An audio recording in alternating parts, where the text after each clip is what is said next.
Welcome to the deep dive. Today, we are plumbing the depths of a truly chaotic archive. We're talking about these bizarre, fragmented confessions and diary entries left by just one man living in Paris, 1897. Yeah, and these sources, they plunge you directly into the fractured mind of this figure known mostly as Captain Simone. Right, Simone, a professional forger, a pretty cynical intelligence agent, and also a junk dealer, working out of this dingy shop on the infamous place Maubert. Mm-hmm.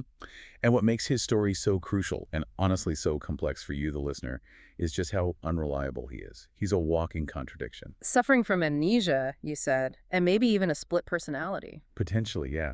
Sure. Sometimes he seems to think he's this other person, Abbe Della Piccola, kind of a moral conscience figure. His biggest fear seems to be figuring out who he actually is, who he's murdered. And what major world events he might have shaped. Exactly. His whole life, which he's piecing together from his own papers, turns out to be this long, violent result of these really deep pathological hatreds. Okay, let's try and unpack this. Volatile character. Simone's living this dual life, right? And his surroundings seem to mirror that perfectly. They really do.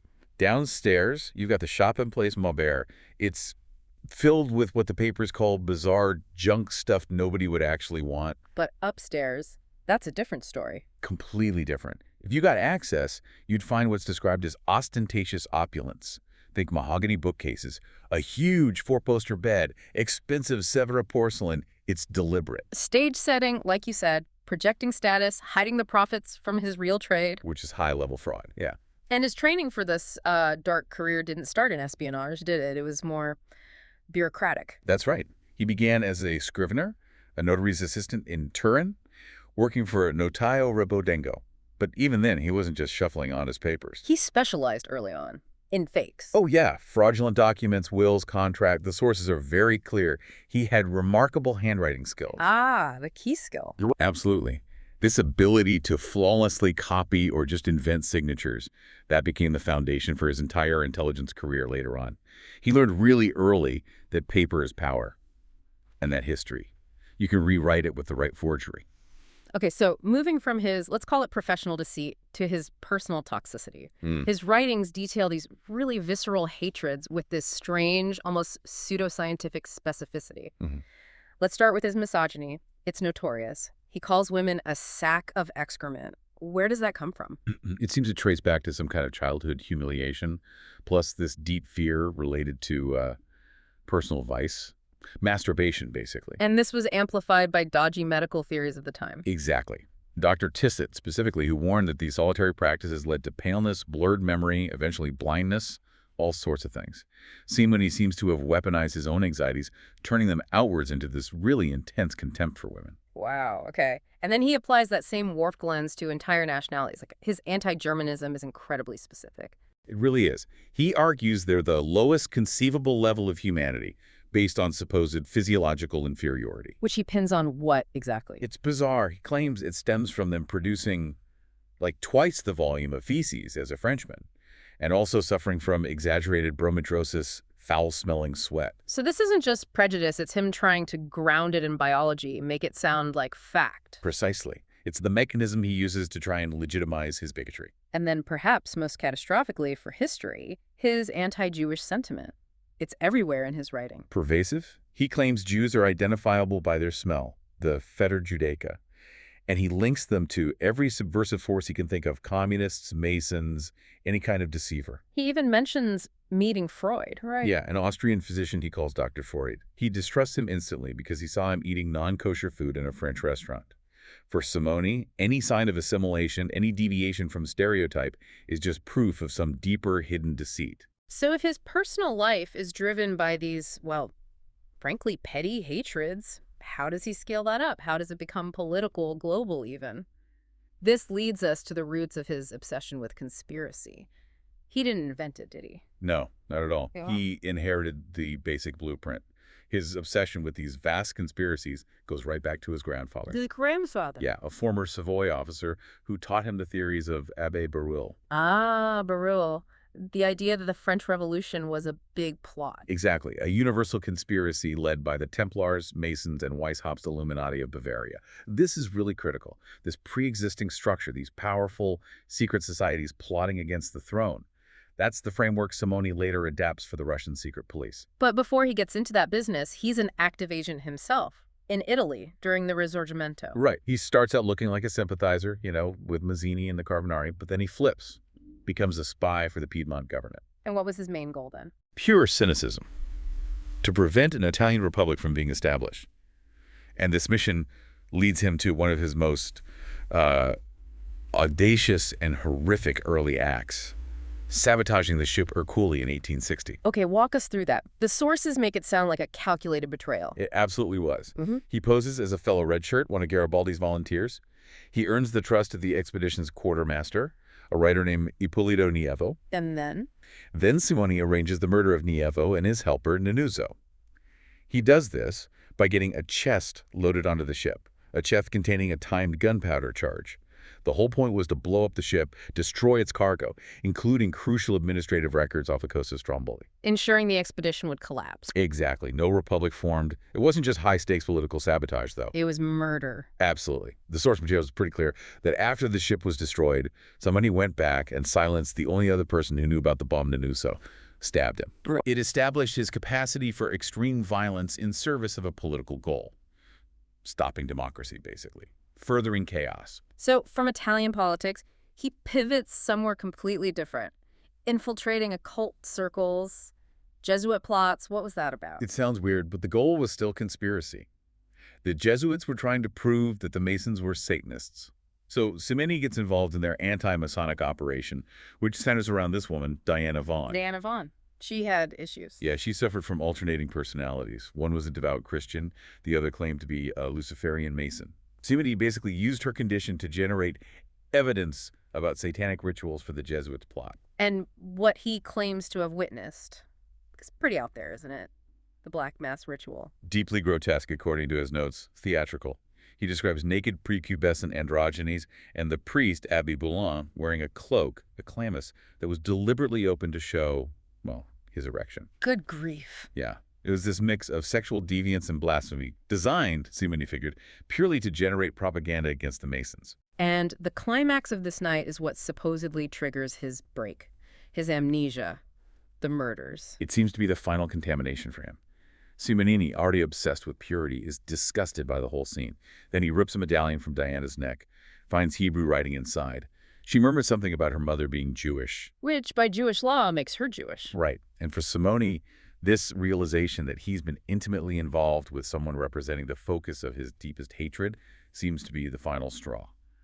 He pulls out a pistol, shoots Boulon dead next to Diana, and later he silences the original Abbé Dalla Piccola, the man whose identity seems to become his kind of moral ghost. It's just incredible to think that this lifetime of personal paranoia then gets codified into global policy documents. This is where he finds his real niche, isn't it? Forging the protocols. Oh, yeah. This becomes his main work. He's employed directly by the Russian secret police, the Okhrana, agents like Dmitry Glinka, Golovinsky. Why did they need this? The Tsarist regime needed a powerful external enemy, someone to blame for internal unrest, to redirect the anger of the peasants. Simone saw the market opportunity straight away. Well, wait, if the basic conspiracy structure Masons plotting against kings was already out there from Barul, wasn't Simone just, copying? What's so genius about that? But that's the cynical genius of it. He wasn't inventing from scratch. He was editing the template. He took the existing infrastructure, Masons, Templars, Illuminati, and just swapped in the Jews as the ultimate puppet masters. So the genius was in the targeting and the scale. Exactly. And the timing. He tailored the old conspiracy for a new purpose. He wasn't the only one playing in the sandbox, was he? There was competition. Yeah, the sources mention a German writer, Goethe. He published a similar plot in his novel Biarritz using a pseudonym, Sir John Redcliffe. Simone, the professional forger, was apparently furious that some novelist had pinched his core idea for fiction. It shows you this weird marketplace for paranoia developing. Let's talk about the content of the forgery itself, the protocols. They seem engineered to hit every fear button in Europe at the time. Absolutely. The documents claimed this Jewish conspiracy aimed to control literally everything. The press, first off buying up magazines to give the illusion of free thought, while actually controlling the narrative. What else? Finance, education, medicine, all manipulated. And crucially, the plan involved promoting revolution everywhere, using agitators to destabilize governments. The ultimate goal, to eventually install a Jewish king of Israel, who is essentially the Antichrist. It's basically a justification for authoritarianism, isn't it? It argues absolute tyranny is better than liberal regimes because that's the system needed for Jewish control. That's precisely it. Simone's creation was designed to terrify everyone, Catholics, monarchists, Republicans, all at once. It promised instability, financial ruin, religious chaos. The lie was perfectly tailored to its audience. Which brings us to maybe the two most spectacular public acts of deception Simone was tangled up in. First, the Leo Taxil hoax. Right. Before the Dreyfus affair really blew up, Simone watched Leo Taxil's very public retraction. Taxil had made a career, a fortune even, running these anti-Masonic campaigns, detailing satanic rites. Stuff Simone had helped fabricate, like the Diana Vaughn story. Exactly. And then Taxil just stands up and says, basically, it was all fake, folks. Profitable, but fake. For Simonini, this must have been a masterclass in the power of manufactured belief. Once the lie is out there, it takes on a life of its own, makes money, moves people, even if the source later admits it was garbage. But the Dreyfus case wasn't a hoax. The consequences were devastatingly real. And Simone was right in the middle of forging the evidence that framed Captain Alfred Dreyfus. Yes, in 1894, he was hired by Major Esterhazy, who worked in French counterintelligence, the statistics department, the job, forged the bordereau, this memo leaking military secrets, and the specific instruction was to copy the handwriting of Captain Dreyfus, a Jewish officer, make him the fall guy. The sacrificial victim. To hide the real traitor. And this is where Simone's expertise hits this peak, and the irony is just almost unbearable. It's incredibly powerful and tragic irony. Simone, the master forger, looks at the handwriting sample he's supposed to copy and instantly recognizes it's actually Esterhazy's own handwriting. So he perfectly forges Esterhazy's handwriting, while officially trying to frame Dreyfus by imitating his supposed hand. This forgery, presented as absolute proof of Dreyfus's treason, tore France apart. It unleashed this huge wave of anti-Semitism. It was definitive proof of the immediate catastrophic power of his craft. And even after this monumental act, this nation-splitting forgery, Simone's story isn't quite over. By 1898, he thinks he's recovered from his amnesia, his illness. He thinks he's escaped his past. But the past was quite literally waiting for him. The Russian agent, Rachkovsky, he hadn't been idle. What did he find? The sources say Rachkovsky discovered bodies, 4 of them, including the original Abbé Dalla Piccola, Boulogne Diana, and also a Kalmyk spy Simone had killed earlier, all hidden in the sewer system right under Simone's shop. Oh, wow. Leverage. The ultimate leverage. Rachkovsky uses this discovery to force Simonini back into the forgery business. He demands new, genuine, convincing material for the protocols to keep the forgery alive and useful. So Simonini, the man obsessed with decay, finds his past victims are literally haunting his future, forcing him back to work. So we come back to the central paradox, don't we? Our guide through this whole century of conspiracy and murder is this deeply unstable character. Amnesia, split identity, paranoia, this intense fear of his own body falling apart. And yet, this profoundly unreliable man was a master craftsman of social and political construction.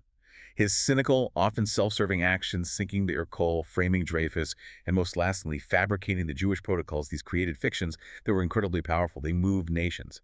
They became, as the source puts it, more real than it had ever been. Which leaves us with a critical takeaway, really vital for understanding how misinformation works even today. Given that these incredibly explosive, globally impactful documents, the protocols, the anti-Masonic lies, were created not from any deep conviction, but as cynical, for-profit forgeries for powerful clients, what does that tell us? Does the origin of a belief, even a deeply held one, actually matter if the catastrophe it causes is undeniably profoundly real? That's the unsettling question Simone's life forces you to confront.